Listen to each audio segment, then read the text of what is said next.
13 साल की बच्ची अपने माता पिता के साथ में गाड़ी में बैठी होती है, और जब वो गाड़ी में बैठी होती है तो वो जब वो शीशे के पास में नज़र डालती है तो देखती है एक गांव है जिसमें बहुत ज़्यादा उसकी यादें जुड़ी हुई हैं। कुछ जाना पहचाना सा लग रहा है। वो देखती है उस गांव को तो उसकी जो पुरानी यादें थी, पुनर्जन्म की 13 साल पहले की जो उसकी यादें थी वो आ जाती हैं उसको याद।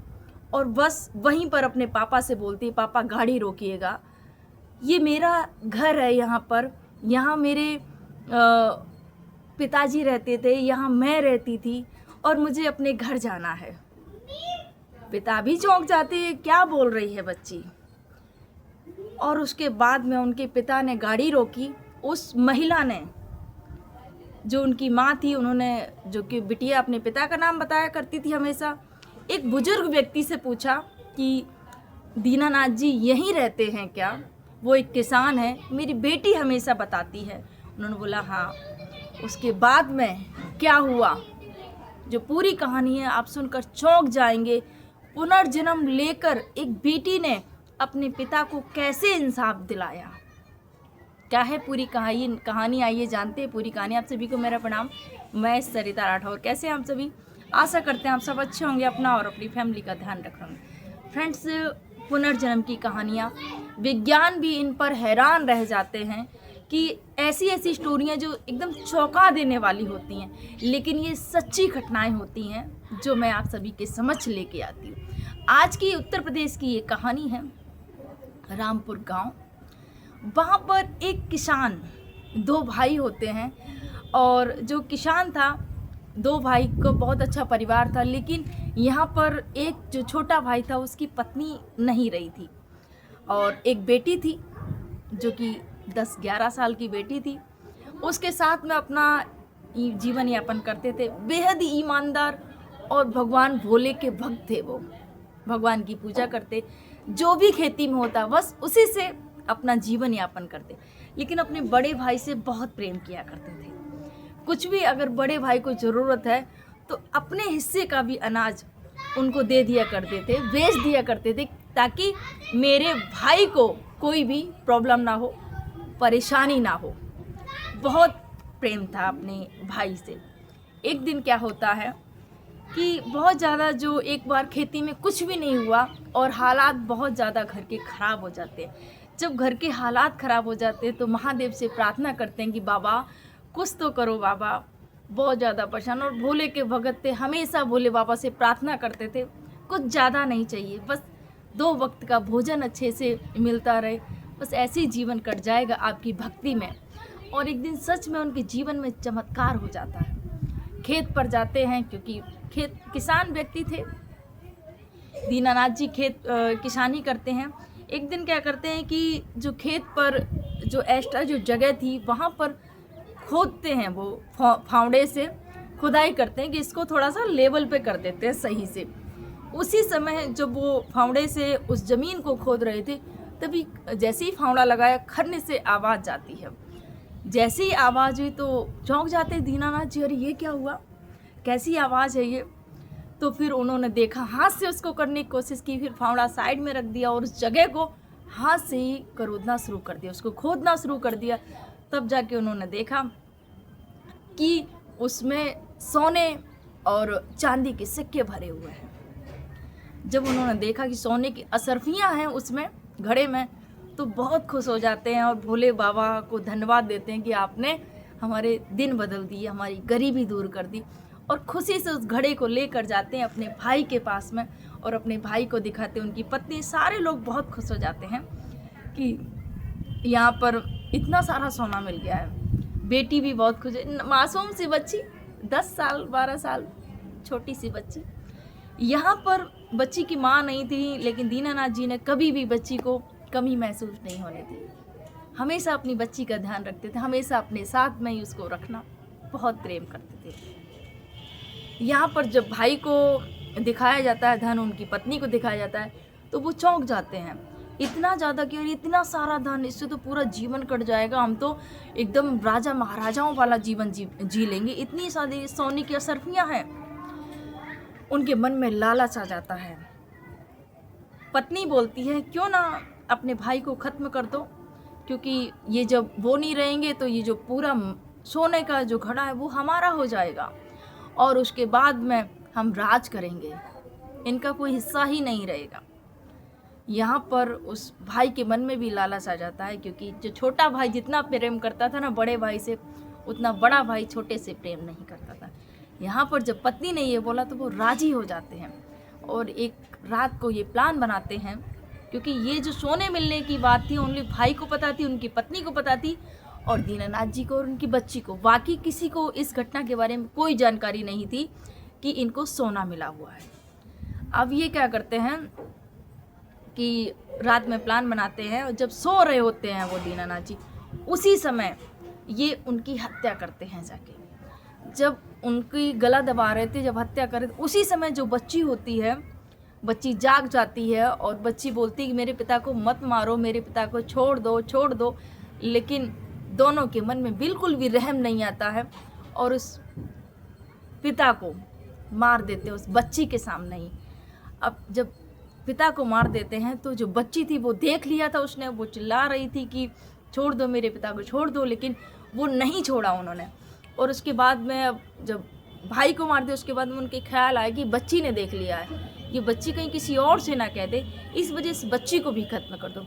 उस बच्ची को भी वो क्या करते हैं, बच्ची के सामने ही पिता को दफन कर देते हैं जाके, खेत में ही जाके उनकी बॉडी को उस खेत में दफन कर देते हैं जाके। उसके बाद में जो खेत में ही कुआं था, उस कुएं में उस बच्ची को फेंक देते हैं जाके।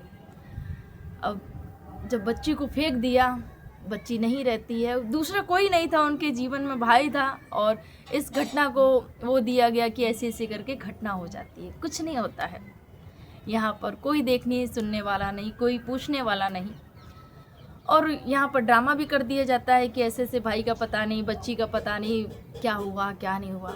यहाँ पर ये जो बच्ची होती है वो दूसरा जन्म लेती है बलरामपुर में।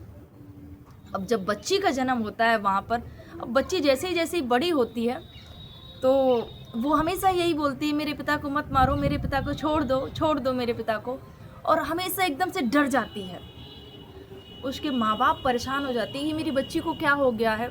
जाके डॉक्टर के पास जाते हैं, उस डॉक्टर को दिखाते हैं जाके कि मेरी बच्ची अजीब सी हरकतें करती है, कभी कभी बोलती है कि मेरे पिता को मत मारो मत मारो, ऐसा क्यों हो रहा है, मुझे भी नहीं समझ में आ रहा है कि आखिर मेरी बच्ची के साथ में ऐसा क्यों है, ये क्या है।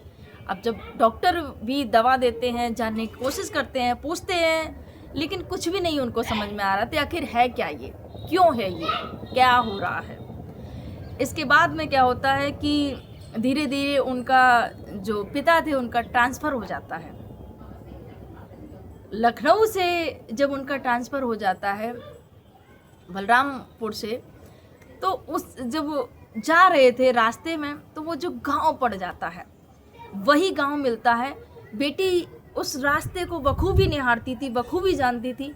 अब जब देखती है उस रास्ते को तो अपने पिता से बोलती है, जैसे ही गांव दिखता है बोलती है पिता यहाँ गाड़ी रोक दीजिए आप, यहाँ मेरा घर है।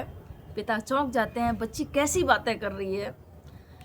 अब वो बोलते बेटा ये आपका कहाँ से, नहीं पिता मैं यहाँ, मेरा पापा मेरा यहाँ पर घर है, मुझे यहाँ रोको, मुझे गाड़ी रोको, यहाँ पर मुझे बात करनी है। तो एक बुजुर्ग व्यक्ति थे, उनसे वो बच्ची बात करती है कि यहाँ दीनानाथ जी रहते हैं। दीनानाथ जी की वो एक किसान है, तो उन्होंने बताया कि हाँ वो रहते तो थे, लेकिन अब तो वो उम्र वो नहीं रहे हैं, उनका कुछ भी अता पता नहीं है, 13 साल हो चुके हैं उनको, उनकी बच्ची का भी कुछ। बोले कि हम वहाँ पर वो उनके घर चले जाते हैं। अब जब देखते हैं, क्योंकि ताऊ जी थे, ताऊ जी ने तो मस्त बंगला बना लिया, गाड़ी बना ली, सब कुछ बहुत अच्छे से चल रहा था। अब लड़की देखती है कि मेरे पिता को ख़त्म करके, मुझे ख़त्म करके, और ये कैसे ऐसो आराम की ज़िंदगी जी रहे हैं, मेरे पिता को कौन न्याय दिलाएगा, मैं अपने पिता को न्याय दिला के रहूँगी। लड़की देखती है जब घर और वो सब चीज़ें, और अब उस जगह पर जाती है जिस जगह पर उनके पिता को दफन कर दिया गया था, उस बच्ची के सामने ही, और वो कुआं जहाँ पर उसको भी दफन कर दिया। बच्ची की सारी जो पुनर्जन्म की यादें होती हैं वो वापस आ जाए, वो सब याद थी, क्योंकि पहले से ही उसको याद थी, लेकिन बस उसकी बात को कोई सुन नहीं रहा था, कोई उसकी बात को मान नहीं रहा था। यहाँ पर जब वो उस गांव में पहुंचती है तो पूरी मेमोरी जो पुनर्जन्म की थी वो सब कुछ ताज़ा हो जाती है, याद आ जाती है। अब उनसे बोलती है कि आपने मेरे पापा को मारा, क्यों मारा? इस दौलत के लिए मारा? इस सोने के लिए आपने मेरे पिता को मार दिया? मैं आपको नहीं छोड़ रही। अब जो 12-13 साल की बच्ची ये शब्द बोल रही थी, बोलते अरे अरे हटाओ इनको, कौन है ये बच्ची कहाँ से आई है, निकालो इनको, और उस हवेली से बाहर निकाल दिया जाता है। अब बच्ची के अंदर आक्रोश था कि मुझे और मेरे पिता को मार कर ये कितना सुकून से जी रहे हैं। बच्ची थाने जाती है, थाने जाकर FIR दर्ज कराती है कि ऐसे ऐसे करके मेरे पिता को और मुझे मार दिया गया है।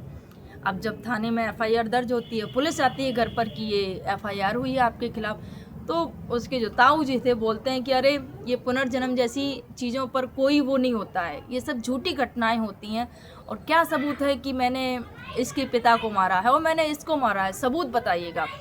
अब जब सबूत की बात आती है तो बेटी बोलती है कि चलिएगा मेरे साथ में, जिस जगह पर इन्होंने मेरे पिता को खोद कर गाड़ा है उस जगह पर मैं आपको बताऊंगी। अब पुलिस जो होती है वो साथ में जाती है, वहाँ पर उस बच्ची के साथ में जाती है और उस जगह की खुदाई की जाती है जहाँ पर वो उनको गाड़ दिया गया था, उनको दफन कर दिया गया था। अब जब वहाँ पर खुदाई की जाती है तो वहाँ पर नर कंकाल निकलता है उसी जगह पर, और उसके साथ में जो सोने की अंगूठी जो पहन रखी थी वो निकलती है। वो गवाह दे रही थी, गवाही थी वो दीनानाथ जी की मृत्यु का, कि हाँ यहाँ पर ही उनको गाड़ दिया गया था मारकर। अब जब सबूत मिल जाता है कि हाँ अंगूठी और दीनानाथ जी की अस्थियाँ मिल जाती हैं, उसके बाद में पुलिस को भी यकीन हो जाता है कि हाँ इन्होंने ही मारा है। उसके बाद में उनको जेल भेज दिया जाता है।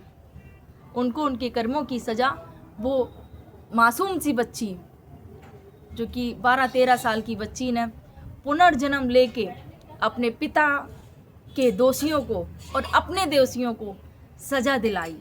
ये सच्ची घटना है उत्तर प्रदेश की। फ्रेंड्स एक चीज़ हमेशा याद रखिएगा, हमें लगता है कि हम कुछ भी करेंगे, कुछ भी गलत कर्म करेंगे और हमें उसका फल नहीं मिलेगा। ये बहुत बड़ी भूल करते हैं लोग। एक चीज़ हमेशा याद रखना, अगर आपने गलत कर्म किया है ना तो उसका फल आपको ज़रूर मिलेगा, आज नहीं तो कल मिलेगा। इसलिए कभी भी कुछ भी गलत करने से पहले 100 बार सोचिएगा, क्योंकि कर्म फल हमें ज़रूर भुगतना पड़ता है। और ऐसा ही इस बच्ची के साथ में जो हुआ, उसके बाद में इसने पुनर्जन्म लिया, क्योंकि कोई सबूत ही नहीं था, कोई वो नहीं था कि हाँ कैसे किसने मारा है, कुछ नहीं था। तो आत्माएं, जहाँ पर आत्मा को लगाव होता है, आत्मा को जुड़ाव होता है, और कहीं ना कहीं वो चीज़ें होती हैं ज़रूर। और अपने पिता को इंसाफ दिलाने के लिए बच्ची ने पुनर्जन्म लिया और इंसाफ दिलाया अपने आप को और अपने पिता को, जिसका शायद अगर पुनर्जन्म नहीं होता तो शायद मुश्किल है इंसाफ दिलाना। बहुत सारी ऐसी घटनाएं हैं, स्टोरियां हैं जो कि सच में एकदम चौंकाने वाली होती हैं। कैसी लगी आपको स्टोरी, कमेंट ज़रूर करिएगा। अगर स्टोरी अच्छी लगी तो प्लीज़ वीडियो को लाइक और शेयर ज़रूर करिएगा। आप सभी को मेरा प्रणाम। जय हिंद, जय भारत, राधे राधे।